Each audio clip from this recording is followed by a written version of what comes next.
오늘부터 이제 오후 예배를 드리기 시작했는데 말씀을 요나서로 결정했습니다. 요나서는 책의 이름에서도 알 수 있듯이 요나 선지자가 기록한 책입니다.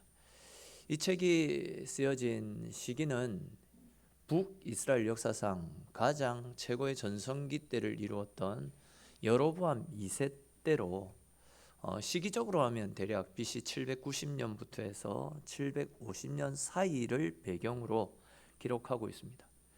근데 이제 이 요나서 말씀은 다른 선지서나 다른 예언서와 다른 것이 하나 있는데, 그것이 무엇이냐면, 보통 우리가 알고 있듯이 예언서 말씀 또 선지서 말씀은 하나님의 백성들, 즉 북이스라엘이나 남유다를 향해서 하나님께서 주시는 말씀을 기록하고 있습니다.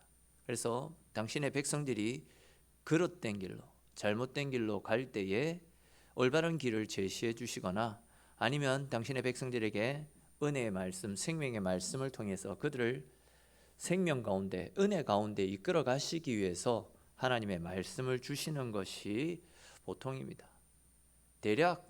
보통 이제 당신의 백성들에게 은혜를 주시기 위해서, 또 깨달음을 주시기 위해서 말씀을 주시는데, 이 요나서 말씀은 하나님의 백성, 즉 남유다나 이스라엘 백성들에게 주시는 말씀이 아니라 이스라엘과는 철천지 원수지간에 있었던 아수르의 수도 니느웨를 구원하시기 위해서 하나님의 계획과 그 일을 이제 요나를 통해서 아수르에, 니느웨에 전달하고 가르쳐 주시는 말씀이 나타납니다.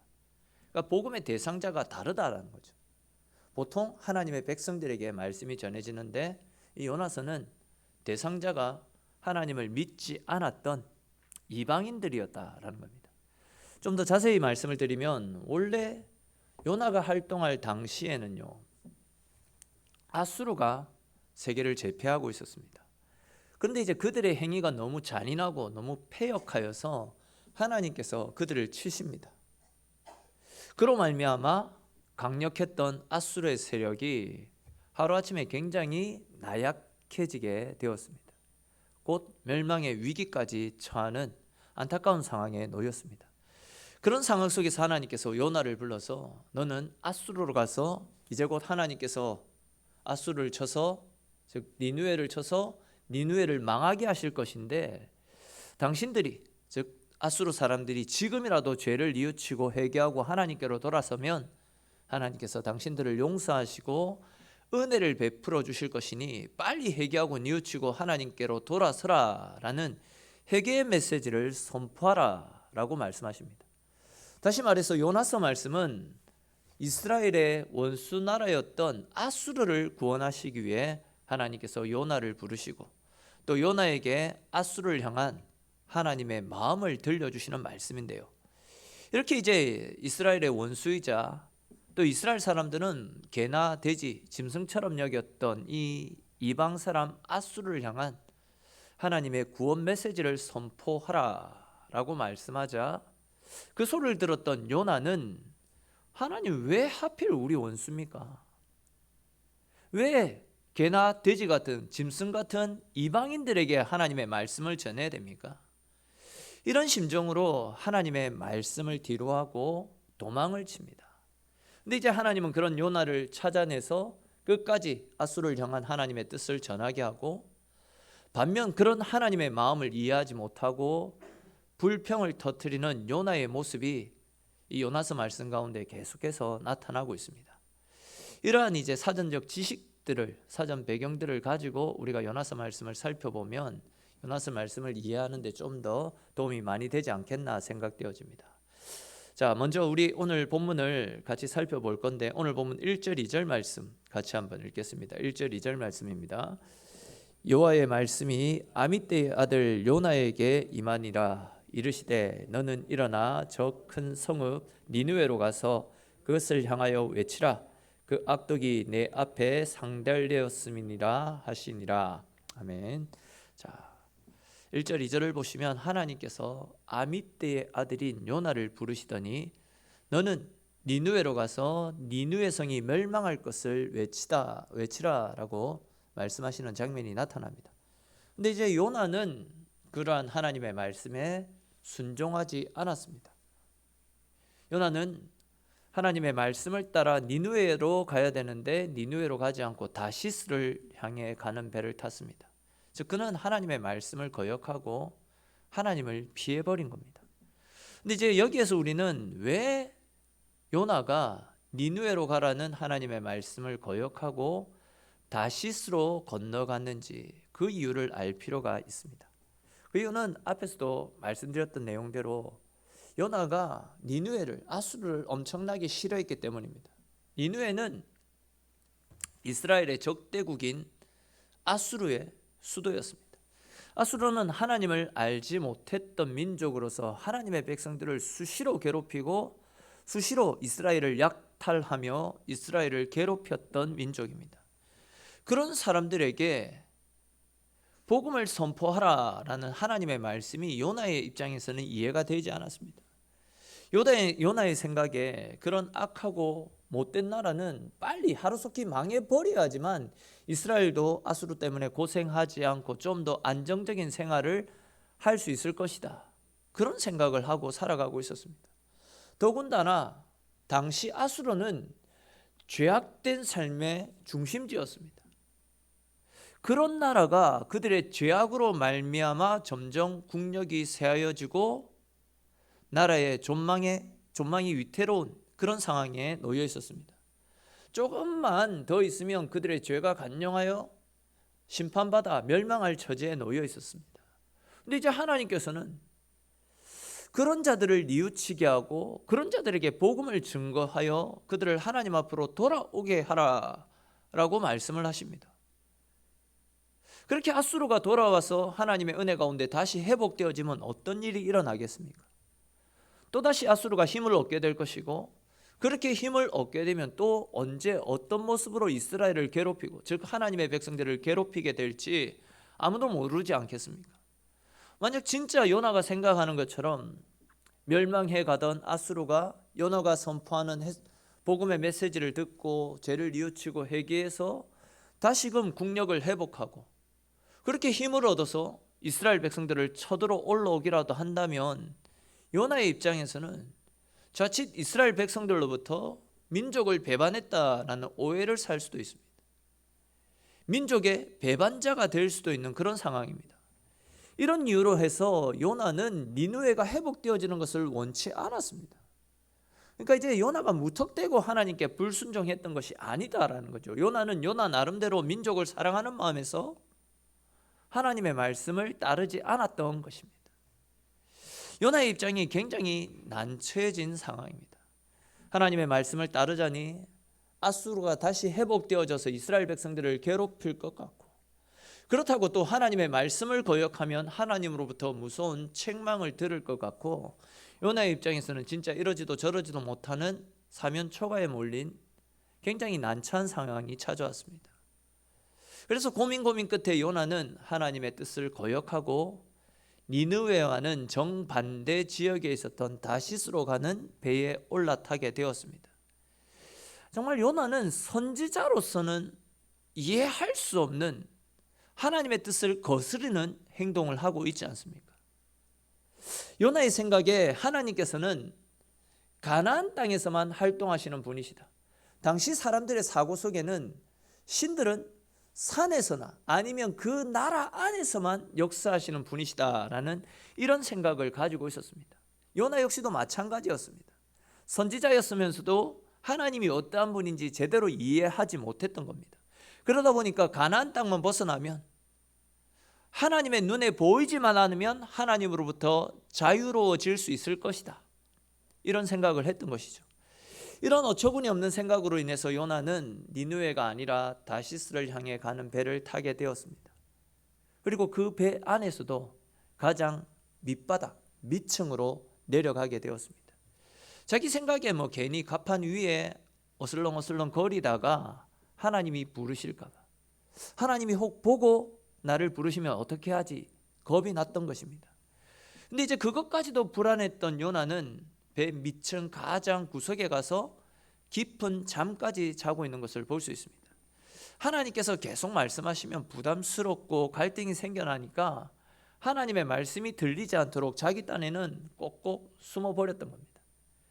그러니까 이제 요나의 생각에 내가 이스라엘만 벗어나면 하나님도 어쩔 수 없을 것이다, 이런 어처구니 없는 생각으로 잘못된 판단을 내렸던 것이죠.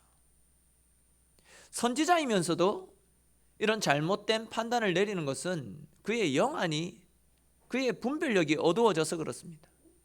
사실 세상 사람들도 잘못을 저지르고 난 이후에 그때 내가 눈에 뭐가 씌었는가 보다 이런 말들을 하지 않습니까? 평소 같으면 절대 그런 일을 했을 리가 없는데 뭔가가 씌어서 한순간에 그런 어처구니 없는 실수를 범하고 말았던 겁니다. 여러분, 그리스도인들의 영혼이 어두워지는 데에는 그리 오랜 시간이 걸리지 않습니다. 영적으로 총명했던 사람들 역시도 한순간에 눈이 멀어버리고 삼손과 같이 하나님을 대적하는 삶을 살 수 있습니다.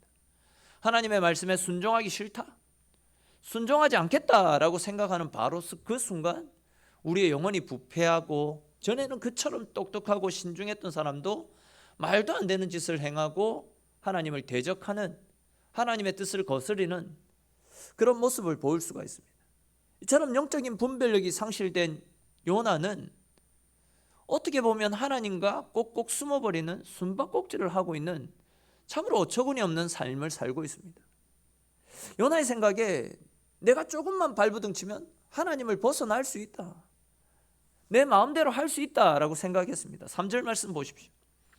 요나가 다시스로 가기 위해서 요바로 내려갔더니 마침 다시스로 가는 배가 준비되어져 있었던 것을 볼 수 있잖아요. 이 장면까지만 보면 마치 요나가 하나님의 포위망을 뚫고 자기가 원하는 대로 잘 도망을 간 것 같다 생각할 수가 있습니다. 당시 세상 사람들은 다시스가 세상의 끝이다 이렇게 생각을 하고 있었습니다. 그렇기 때문에 이제 다시스, 세상 끝에 가서 숨어버리면 하나님께서도 찾지 못할 것이다, 이런 생각을 했던 것이죠. 근데 이제 이런 요나의 모습을 통해서 우리는 우리 속에 있는 약함을, 우리 속에 있는 모습들을 발견할 수 있어야 됩니다. 우리 역시도 하나님의 말씀과 상관없이 수시로 내 멋대로의 삶을 살아갑니다.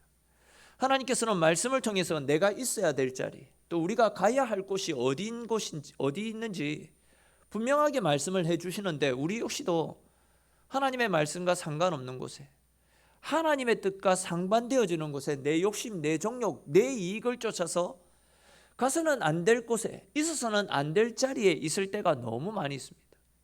즉 하나님께서는 니느웨로 가라고 하셨는데 다시스로 갔던 요나처럼 하나님께서는 우리에게 어떤 상황 가운데 놓여 있다 할지라도 예배의 자리, 은혜의 자리, 기도의 자리를 떠나가지 말 것을 당부하십니다. 말씀 앞에 순종하며 믿음의 삶을 살아가라 라고 말씀하시는데, 우리는 지금 코로나를 핑계로 해서 계속 숨어 들어가고 있습니다.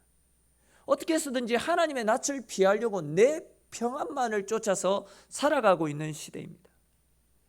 옛날에 제가 앞에 교회를 섬길 때 있었던 일인데 너무 충격적인 일이라서 아직도 생각나는 건데, 뭐냐면 제가 담당했던 그 교구의 집사님 부부가 주일 때 두 분 다 안 보이시더라고요. 근데 이제 아이는 왔대요. 초등학교 한 2, 3학년 정도 되는 아이였는데, 그래서 이제 제가 그 친구한테 엄마 아빠 어디 계시니, 집에 계시니 라고 그렇게 아마 물어봤던 것 같습니다. 그래서 이제 그 애가 하는 말이 무엇이냐면, 엄마 아빠가 어제 둘 다 술이 취해가지고 크게 싸웠다라고 합니다. 크게 싸워가지고 엄마는 화가 나서 외할머니 댁으로 가서 잠을 잤고, 아버지는 또 술을 더 마셔가 화가 나가지고 아직까지도 집에서 자고 있다라는 그런 이야기를 하는 겁니다. 아이들을 통해서 부끄러운 민낯이 다 드러납니다.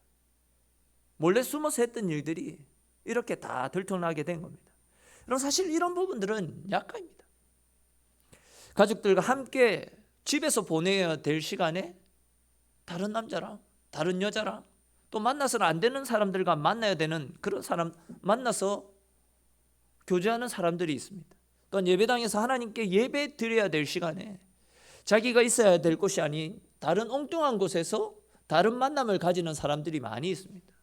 또 밤에 잠을 자야 될 시간에 컴퓨터와 스마트폰에 빠져서 잠을 자지 못한 채 뜬 눈으로 밤을 새우는 사람들이 너무 많이 생겨나고 있습니다. 온갖 세상적 재미에 빠져서 하나님을 알아가기 위해 노력하는 시간들이 우리의 삶 속에서, 우리의 일상생활 속에서 점점 사라지고 있는 시대입니다. 하나님께서는 분명히 내가 있어야 될 자리, 우리가 지켜야 할 일들을 분명히 말씀하고 계시는데도 불구하고 쾌락에 눈이 멀어서, 돈에 마음이 빼앗겨서, 사소한 욕심을 이기지 못해서, 내 자존심 때문에 하나님과 말씀과 거룩한 일과 영적인 일과 전혀 상관없는 곳에서 하나님의 진노를 불러일으키는 엉뚱한 삶을 살아가는 사람들이 너무 많이 있다라는 거죠. 근데 여러분, 잘 아시듯이 사람들 눈에 띄지 않는다라고 해서 우리의 죄가 감추어지는 것이 아닙니다. 하나님이 다 보고 계시지 않습니까? 사람들 눈에 띄지 않았기 때문에 나는 거룩하다, 나는 온전하다, 하나님 앞에 섰을 때 그렇게 당당하게 말할 수 있겠습니까? 우리의 생활 행동이 사람들 눈만 피하면 된다, 사람들에게만 들키지 않으면 된다, 이런 생각을 가지고 살아가서는 안 됩니다. 우리의 중심은 모든 일에서 우리를 감찰하고 계시는 하나님 앞에서 거룩하고 정직한 삶을 살기 위해서 거룩한 몸부림을 쳐야 됩니다. 최근에 계속 말씀드렸지만 코람데오, 하나님 앞에서, 우리 인생은 사람들 앞에서가 아니라 하나님 앞에서 당당하게 우리 자신을 세워갈 수 있어야 된다라는 겁니다. 모든 일에서 우리를 감찰하시는 하나님 앞에서 부끄럽지 않는 삶을 살아갈 수 있어야 됩니다. 한시라도 빨리 회개하고 뉘우치고 돌아설 것이 있다라고 한다면 말씀 앞에서 우리의 삶을 돌이켜야 됩니다. 돌아서지 않는다라고 한다면, 돌아서지 않으면 우리의 죄가 온천에 드러나서 어떤 수치와 부끄러움을 당하게 될지 아무도 모릅니다. 여러분, 다시 본문으로 돌아와서 요나를 한번 생각해 보십시다. 요나는 하나님의 눈을 피해서 안전하게 배에 올라탔다. 이제 나는 자유롭게 내가 하고 싶은 대로 하며 살 수 있을 것이다 라고 생각했지만 그의 생각과 달리 세상 어느 곳 하나에도 하나님의 눈이 미치지 않는 곳이 없었습니다. 요나는 이스라엘만 벗어나면 하나님께서 나를 찾아내지 못하실 것이다, 이렇게 생각했지만 그것이 아니었습니다. 하나님이 아무리 불러도 내가 멀리 떨어져 있기 때문에 하나님의 음성이 내 귀에 들리지 않을 것이다 라고 생각했습니다. 근데 이제 이런 생각을 가지고 있는 요나에게 하나님은 당신이 어떠한 분인지 분명하게 보여주기 시작하셨습니다. 오늘 본문 4절과 5절 말씀해 보시면 요나가 탄 배에 큰 강풍이 일어났습니다.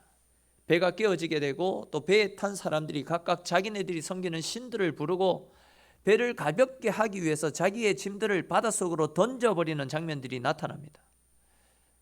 다시스로 가면 하나님의 눈길에서 벗어날 수 있을 것이다 라고 생각했지만 하나님께서는 당신의 사랑하는 종을 다시금 하나님 품으로 불러오시기 위해서 폭풍이라고 하는 채찍을 사용하고 계십니다. 얼마나 그 폭풍이 무서웠던지 배에 탄 사람들은 저마다 자기 신들에게 빌면서 아까운 짐들을 전부 다 바닷속으로 던지는 것을 볼 수 있습니다. 그런데 어떻습니까? 폭풍이 잠잠해지지 않습니다. 근데 이런 긴박한 상황 속에서 모두가 중내산해하는 이런 긴박한 상황 속에서 요나는 지금 무엇을 하고 있습니까? 배 밑으로 들어가서 깊은 잠을 자고 있지 않습니까? 우리는 요나가 배 밑으로 들어가서 깊은 잠을 자고 있었기 때문에 풍랑이 일어난 것을 모르고 있었을 것이다, 이렇게 생각할 수 있겠지만 근데 이제 요나는 이 소동을 몰랐던 것이 아닙니다. 5절 말씀에 있는 요나는 배 밑층에 내려가서 누워 깊이 잠이 든지라 라는 이 말씀을 원어상의 그 시제로 살펴보게 되면 요나가 잠을 자고 있었기 때문에 폭풍이 일어난 것을 몰랐던 것이 아니라 소동이 일어나는 것을 보고, 폭풍이 일어나는 것을 보고 배 밑으로 내려가 잠을 청했다라는 것을 알 수 있습니다. 다시 말씀드리면 폭풍이 일어나는 것을 보면서도 이건 나와는 상관없는 일이다, 나와는 무관한 일이다 라고 치부해버렸다는 겁니다. 분명히 이 폭풍은 하나님의 말씀을 거부한 채, 하나님의 말씀을 순종하지 않은 채 자기 살겠다고 자기 욕심을 쫓아서 살아가는 선지자, 미련한 그 선지자를 깨우치기 위해서 하나님께서 불러오신 태풍인데, 그런데 그는 영적으로 무뎌 있다 보니까 그 폭풍이 자기와 상관없다라고 하면서 더욱더 깊은 잠을 청했다라는 겁니다. 폭풍으로 인하여서 사람들이 요동을 하든 말든 요나는 그 소리에 귀를 틀어막았고 억지로 그 외침을 외면한 채 깊은 잠자리에 들었던 겁니다. 침체된 그리스도인의 특징이 바로 이런 모습이라고 할 수 있습니다. 여러분, 다윗의 경우를 한번 생각해 보십시오. 지금 자기의 신하들은 생사가 왔다 갔다 하는 전쟁터에 나가서 모두가 중리산이 하면서 전쟁을 치르고 있는 상황입니다. 그런데 사무엘하 11장 말씀을 보시면 그때의 다윗은 무엇을 하고 있었습니까? 늦은 시간까지 잠을 자다가 해가 중천에 떠 있을 때에 그때서야 겨우 침실에서 일어나 옥상을 거닙니다. 그렇게 영적으로 나태해 있다가 눈을 떠서 보니까 아리따운 여인 바세바가 목욕하는 것이 눈에 들어왔습니다. 그 순간 인간의 욕정을 참지 못하고 바세바를 불러서 불의한 짓을 저지르지 않습니까? 영적으로 깨어있지 않고 깊은 잠에 들게 되면 다윗 같은 성군도 이렇게 무너져 버릴 수밖에 없는 겁니다. 여러분, 이처럼 영원히 잠들어 있으면, 영원히 깨어있지 않으면 하나님의 음성을 듣지 못하는 겁니다. 그리고 하나님의 음성을 듣지 못하면 우리의 양심이 마비되어지는 거죠. 그렇게 양심이 마비되어지고 영혼이 마비되어지면 하나님과 상관없는 짓만 하다가 결국은 낭패를 당하고 마는 것입니다. 배 위에는 지금 태풍이 불어가지고 사느냐 죽느냐 모두가 생사를 걸고 있는 그런 상황인데, 요나는 사람들이 죽든 말든 나는 잠이나 자야겠다. 자고 일어나면 뭔가가 다 해결되어져 있겠지, 이런 생각을 합니다. 앞에서도 말씀드렸듯이 태풍은 깨닫지 못하는 자를 깨닫게 하시는 하나님의 외침입니다. 미련한 자에게 다시금 하나님의 음성을 들려주시고자 하는 하나님의 사인이었습니다. 또한 하나님의 백성들을 돌이켜서 그와 교제하고 그에게 충만한 은혜를 주시기 위한 하나님의 콜링이었던 것입니다. 근데 이제 영적으로 깊은 잠을 자고 있었던 요나는 하나님의 음성을 듣지 못한 채 더 깊은 곳으로 내려가서 더 깊은 잠을 청하고 있었던 겁니다. 그러자 이제 하나님께서 하나님의 음성을 듣지 못한 채 잠을 자고 있던 요나를 깨우기 위한 2단계 작전을 시작하십니다. 그것은 이제 선장을 내려보내서 직접 요나를 깨우시는 일입니다. 6절에 보시면 선장이 그에게 가서 이르되 자는 자여 어찌함이냐, 일어나서 내 하나님께 구하라. 혹시 하나님이 우리를 생각하사 망하지 않게 하실 줄 아느냐라고 말씀하고 있습니다. 이것은 분명히 하나님의 음성입니다. 목소리는 선장의 목소리지만 메시지는 분명히 하나님께서 선장을 통해서 들려주시는 하나님의 음성이었습니다. 아마 요나는 다른 사람들이 자기를 찾지 못하도록 깊은 곳에 들어가서 깊이 잠들었을 것입니다. 그런데도 선장은 그를 찾아갔습니다. 어떻게 찾아낸 것이겠습니까? 그것은 하나님께서 그를 보내셨기 때문입니다. 선장은 무언가 급히 필요한 물건이 있어가지고 배 밑층으로 내려갔을 겁니다. 근데 거기에서 아주 얄미운 승객이 누워서 깊은 잠을 자고 있었습니다. 다른 사람들은 모두 중내 산해하면서 자기 신을 찾고 울부짖고 있는데 이 난리통에 깊은 잠을 자고 있는 철면피가 있는 겁니다.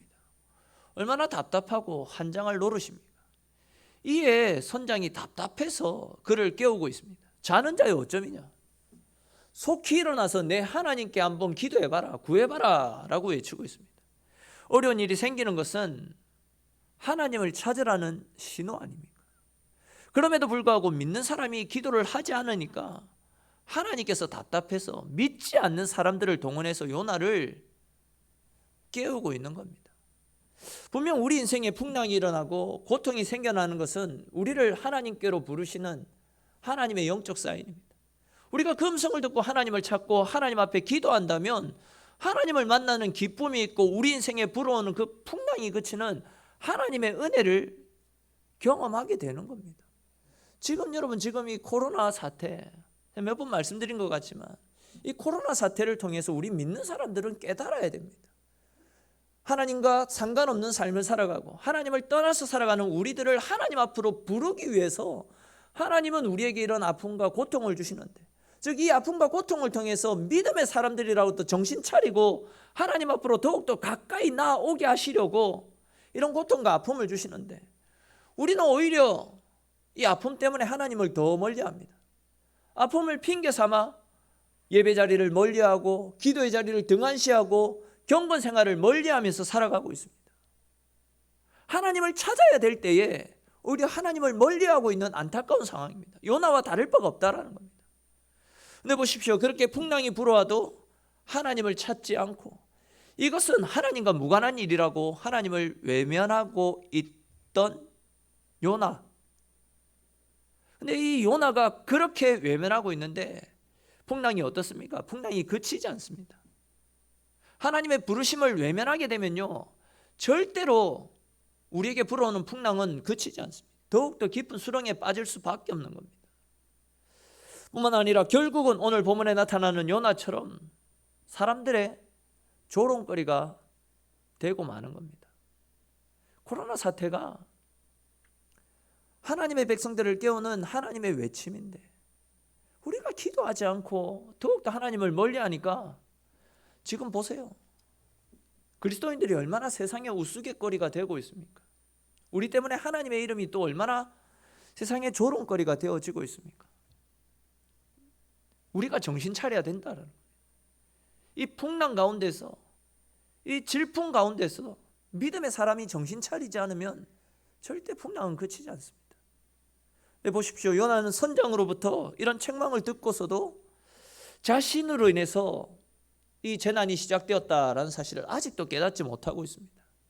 즉 아직까지도 하나님께로 돌아서지 않았고 아직까지도 하나님을 찾지 않고 있다라는 겁니다. 우리 그리스도인들의 모습과 너무 흡사하지 않습니까? 그러자 이제 하나님께서 세 번째 방법을 동원하십니다. 그것은 제비를 뽑아 범죄자를 찾아내는 방법이었습니다. 당시 사람들은 배를 타고 어디를 가다가 이렇게 큰 풍랑이 일어나게 되면 그 배 안에 사람을 죽인 살인자가 숨어 있거나 아니면 큰 악한 죄를 지은 흉악범이 그 배에 타고 있다라고 생각을 했었습니다. 그렇기 때문에 그 살인자를, 흉악범을 밝혀내어서 그를 바닷속으로 빠뜨리지 않으면 그 재앙은 끝나지 않는다. 계속해서 그 재앙은 끝이지 않을 것이다. 그것이 이제 당시 사람들이 가지고 있었던 풍습이라고 할까요? 그들 세계관이었습니다. 그렇기 때문에 배에 탄 사람들 모두는 큰 재앙이 일어날 때에 그들의 풍습대로 제비를 뽑았습니다. 그리고 제비 뽑힌 사람은 물속에 던져져야 되는 겁니다. 요나가 탄 배의 사람들도 죄인이 누구냐? 누구로 인해서 이 재앙이 시작되었느냐? 제비를 뽑았습니다. 그 결과 이 재앙의 원인이 요나에게 있다라는 것이 밝혀졌습니다. 그러자 이제 무리들이 다짜고짜 요나에게 이 재앙이 무슨 용고로 우리에게 왔고 당신의 생업이 무엇이고 어디서 왔으며 어떤 나라 어떤 민족 사람인지 이야기하라, 무슨 죄를 지었는지 이야기하라 라고 이야기합니다. 그제서야 이제 요나가 조금씩 정신을 차리고 모든 것을 밝힙니다. 자기는 히브리 사람이고 바다와 육지를 지으신 하나님 여호와를 경외하는 자고 내가 하나님 말씀에 순종하지 않고 내 멋대로 니느웨가 아니라 다시스로 가다가 하나님이 나를 막으시기 위해서 이 풍랑을 일으키신 것이다 라고 사람들 앞에 이야기를 합니다. 요나의 이야기가 끝이 나자 배에 타고 있었던 모든 사람들이 다 놀랄 수밖에 없었습니다. 앞에서 말씀드린 대로 분명 그들의 풍습대로라면 요나는 엄청난 살인자나 엄청난 흉악 죄인이어야 하는데 그는 하나님을 잘 믿고 하나님을 잘 섬기는 사람이었습니다. 그리고 이처럼 평소에는 하나님 말씀을 잘 듣는 사람이 한번 불순종한 것 때문에 이 정도로 진노하시는 하나님이시라면 매일같이 죄를 밥 먹듯이 행하고 매일같이 타락할 대로 타락한 자신들에게는 얼마나 크고 무섭게 진노하실까. 요나를 보면서 한 번 죄를 지은 요나에게 행하셨던 하나님의 진노를 보면서 매일같이 밥 먹듯이 죄를 짓고 살아가고 있는 자신들의 모습이 덜컹 겁이 나기 시작했던 것입니다. 요나의 말을 들었던 사람들은 겁을 먹은 상태에서 네가 어떻게 그렇게 행할 수가 있느냐라고 요나에게 따지듯이 물어봅니다. 우리야 뭐 하나님을 모르기 때문에 죄를 밥 먹듯이 지을 수 있다 하겠지만, 너는 하나님의 선지자면서 왜 말씀을 거역해서 우리를 다 죽게 만드냐라는 겁니다. 당신 때문에 우리가 죽게 되었다. 책임지라. 빨리 물속으로 던짐을 받아라. 이런 이야기입니다. 여러분, 이것은 우리의 인생 역시도 마찬가지가 아닐까 싶습니다. 우리 믿는 사람들이 말씀대로 제대로 살지 않을 때 믿지 않는 사람들에게 얼마나 많은 고통을 가져다 주는지 모릅니다. 교회에서 세상 가운데 은혜를 흘려보내지 않는다라고 한다면 세상은 더 이상 소망이 없습니다. 우리 그리스도인들에게 기쁨이 없고 희망이 없고 여유가 없다라고 한다면 세상은 더 여유가 없고 희망을 찾을 수가 없습니다. 오늘날 이 세상이 이렇게 살기 힘든 이유는 우리가 하나님의 낯을 피하여 하나님을 멀리하고 있기 때문이 아닐까 싶습니다. 즉, 우리가 하나님 말씀대로 순종하면서 기도의 자리, 예배의 자리, 섬김의 자리, 사랑의 자리에 있지 않고 하나님의 뜻과 상관없는 욕심을 부리고 내 쾌락을 위해서 살아가고 내 이익, 물질적인 말 그대로 세상을 쫓아서 살아가고 있기 때문에, 하나님의 낯을 피하여 세상을 향해서만 달려가고 있기 때문에 우리를 향한 하나님의 진노가 세상 가운데 미치고 있는 것이 아닌가 싶습니다. 다시 말씀드려서 우리가 말씀 앞에 순종하면서 믿음대로 살지 않기 때문에 세상이 혼란을 겪고 어려움을 겪고 있는 것입니다. 여러분, 오늘 본문이 우리에게 말씀하시고자 하는 바가 무엇인 것 같습니까? 우리 인생은 하나님 말씀 앞에 순종하고 주님 품 안에 머물러 있을 때 가장 안전하고 주의 인도를 따라 살아가게 될 때에 세상이 줄 수 없는 평안한 실만한 물가와 푸른 초장물을 이끌어 가시는 하나님의 은혜를 누릴 수 있다라는 겁니다. 코로나 때문에 그것을 핑계 삼아 예배를 멀리하고 경건 생활을 게을리해서는 안 됩니다. 코로나이기 때문에 더 열심히 더 하나님을 찾고 더 하나님 앞으로 가까이 나아가야 됩니다. 제가 기가 따갑도록 말씀드리는 것이 그거 아닙니까? 지금 이것이 위기가 아니라, 지금 이 코로나 시기 경제가 침체되고 있는 이것이 위기가 아니라, 그럼에도 불구하고 하나님을 찾지 않고 내 멋대로, 내 생각대로, 내 힘과 내 지혜로 세상을 살아가려는 믿음 없는 우리의 모습, 하나님을 의지하지 않는 우리의 불순항이 진짜 우리 시대의 위기이고 우리 그리스도인들에게 있어서 가장 큰 아픔이고 위기인 것입니다. 사랑하는 성도 여러분, 위기의 때이기에 답이 보이지 않기 때문에 우리는 더욱더 하나님을 찾아야 됩니다. 하나님 앞으로 가까이 나가야 됩니다. 주님을 가까이 함이 우리의 복이고 은혜인 줄 알고 내가 있어야 될 자리에서 하나님이 기뻐하시는 모습으로 하나님을 위한 삶을 살 수 있어야 됩니다.